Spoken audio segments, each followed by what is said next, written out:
우리는 매일 기도하면 됩니다. 하나님은 우리의 기도를 들으십니다. 또 우리의 기도에 응답하십니다. 그러나 중요한 응답은 우리에게 필요한 것이 되어지는 것이 아니라 우리가 변화되는 것입니다. 하나님은 말씀으로 우리를 변화시키십니다. 하나님이 원하시는 그 방향을 따라 우리가 나아가기를 원하시고 또 그렇게 되어져야 될 줄로 믿습니다. 그런 축복을 누리는 여러분 되시기를 주 예수 그리스도 이름으로 축원드립니다.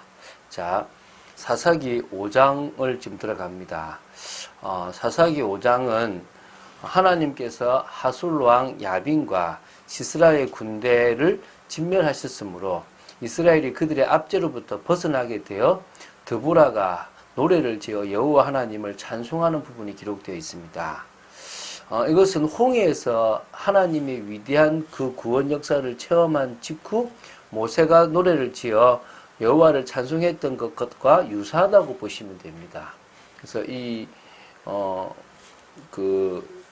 5장 1절부터 31절까지의 찬송이 드보라와 바락이 불렀던 그 노래가 정말 귀한 중심의 찬송인 것을 봐야 될 것인데요.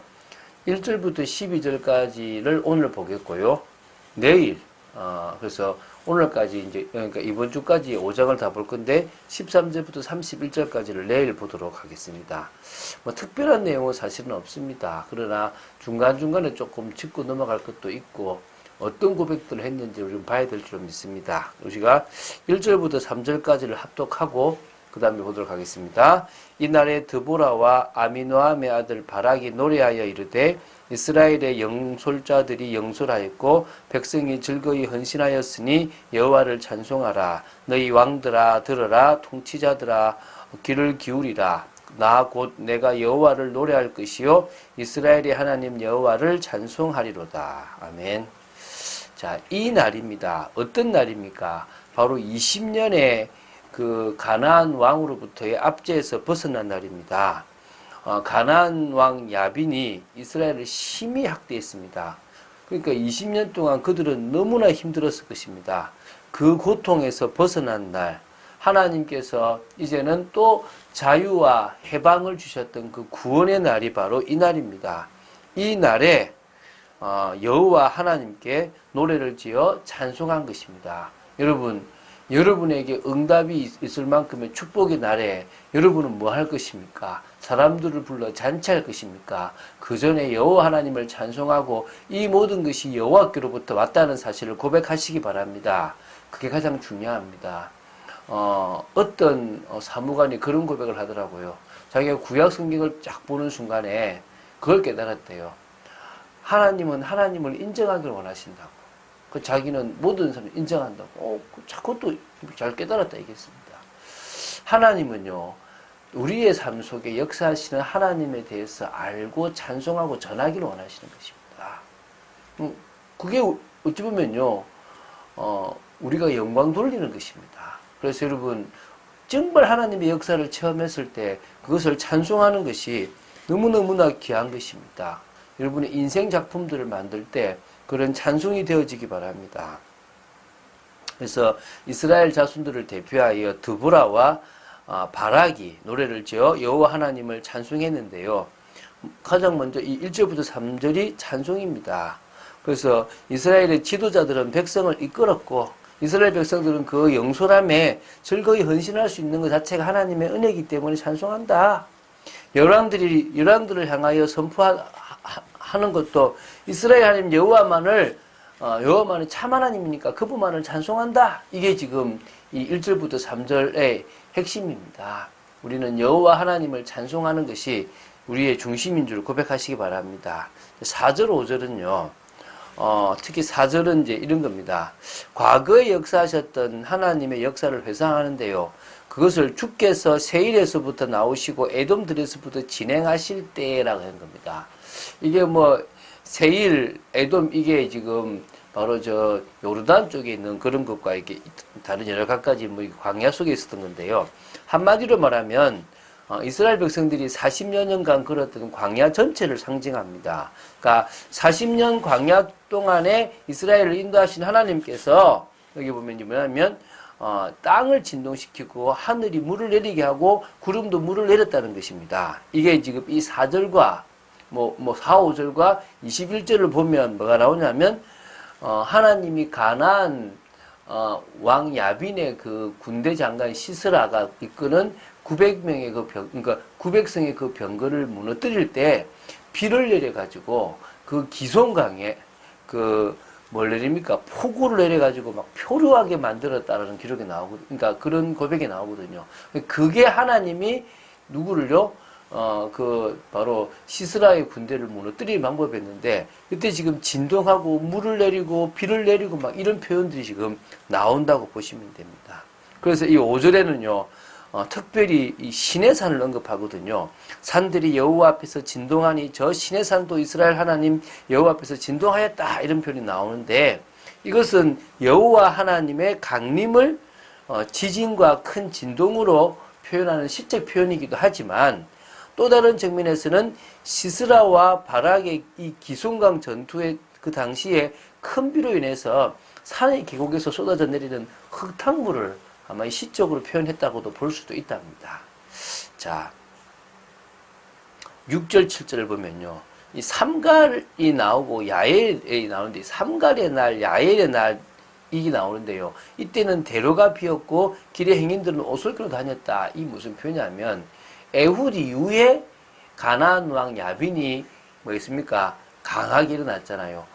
그 에훗 이후에 그 사사라고는 이름이 안 나왔지만 삼갈이라는 사사가 있었고요. 또 야엘도 사실은 헤벨의 아내지만 그러니까 삼갈은 600명의 블레셋 군사를 갖다 이렇게 무찔렀다면 야엘은 시스라라는 군대 장관을 무찔렀습니다. 그때란 말은 바로 이 야빈이 20년 동안 이스라엘을 압제하는 그때에는 언제입니까? 바로 그 핍박의 그때에는 한마디로 말하면요. 큰 길들이 원래의 활용 목적인 여행이나 상거래를 더 이상 하지 못할 만큼 비어 있고 또 압제에서 이 약탈과 폭행이 만연하게 해가지고 법 질서가 파괴되었다는 겁니다. 그래서 오솔길로 다닐 수밖에 없는 그런 상황입니다. 그런데 그게 이제 뭡니까? 그쳐버렸다는 겁니다. 바로 이 드보라가 일어나서 이스라엘을 뭐합니까? 해방시켜버렸다는 겁니다. 이스라엘의 어머니가 되기까지 그쳤다는 것입니다. 이제 그런 부분들을 지금 표현하는 것입니다. 자, 8절, 9절은요, 또 이런 표현이 있습니다. 무리가 새 신들을 택하였으므로. 이거는 이스라엘이 타락했단 말입니다. 그래서 그때 뭡니까? 전쟁이 성문에 이르렀다. 이 말은 하나님의 징계로 전쟁이 일어났다는 말이고요. 그래서 하나님은 그때 이스라엘의 4만 명 중에서 방패와 창이 보였던가 이 나오는데 다시 말하면 그 납달리와 그 스불론에 군사로 나갈 수 있는 사람들이 4만 명 정도 있습니다. 그 중에 이제 1만 명이 나가는데요. 그 4만 명 중에서 방패가 좀 변변치 있었고 창이 있었냐 없었지 않냐 이 말입니다. 근데요 그때 내 마음이 이스라엘의 방백을 사모함은 그들이 백성 중에서 즐거이 헌신하였습니다. 그렇게 약해 보이는 그 이스라엘과 강해 보이는 철병거 시스라 싸움에서 결국은 그들은 하나님을 믿고 나아갔는데 하나님의 역사를 이겼다는 것을 지금 이야기하고 있습니다. 자, 이제 10절, 11절을 보겠는데요. 그래서 흰나귀를 탄 자들, 양탄자에 앉은 자들, 길에 행하는 자들아 전파하라. 다시 말하면요, 상인들아, 모든 사람들아 외치라 이 말입니다. 뭐를 외치느냐? 활 쏘는 자들의 소리로부터 멀리 떨어진 물기 있는 곳에서도 여호와의 공의로우신 일을 전하라. 이스라엘에서 마을 사람들을 위한 의로우신 일을 노래하라. 그때 여호와의 백성이 성문에 내려갔도다. 다시 말하면요, 야빈과 시스라의 군대가 이제 점령했던 그 우물들을 여기 보면은 활 쏘는 자들이 막 시끄러운 게 나오거든요. 이게 그 물을 먹일 때 막 시끄럽게 떠드던 그 소리가 이제 사라져 버렸다는 사실을 뭐해라? 말해라. 그래서 이제 끝났다. 그들이 끝났기 때문에 이제 왕래하고 해도 된다는 소리를 외쳐라, 전해라. 그러면서도 이제 12절에 말합니다. 깰지어다, 깰지어다, 드보라여. 깰지어다, 깰지어다, 너는 노래할지어다, 일어날지어다, 바라기여. 이 말은 어떤 의미가 있습니까? 자기 자신을 향해서 하는 말도 있지만 이스라엘 전체를 향하여 영적으로 각성해라. 깨어 일어나라. 너희들이 지금 자고 우상에 취하고 영적으로 취했기 때문에 져버렸다. 이제 뭐란 말입니까? 일어나라. 영적으로 깨어있고 하나님을 바라봐라. 자, 찬양을 계속 이어갑니다. 사실 무리의 표현과 좀 다른 문학적 표현이라서 그 당시를 이해하지 못하면 우리가 사실은 이걸 제대로 읽어나가도 뭔 말인지 잘 모르겠더라고요. 저도 주석을 좀 보니까 이런 의미가 있겠구나를 좀 알겠더라고요. 중요한 것은 우리의 삶에 역사하신 하나님을 찬양하는 게 중요한 것입니다. 다른 사람에게 하나님의 역사를 증가하는 것입니다. 그게 전도입니다. 우리에게 임하신 그리스도를 증가하는 겁니다. 베드로가 은과 금은 내게 없지만 내게 있는 것으로 내게 주노니 곧 나사렛 예수 그리스도의 이름으로 걸어라 했던 것처럼요. 우리는 그런 믿음의 사람으로 우리에게 임한 그리스도를 증거하여서 가장 가기 편한 곳, 또 그러면서 가장 중심이 있고 정말 복음을 말할 수 있는 곳에 가서 이 복음을 전하는 현장의 흑암을 무너뜨리고 하나님 나라를 이뤄야 될 줄로 믿습니다.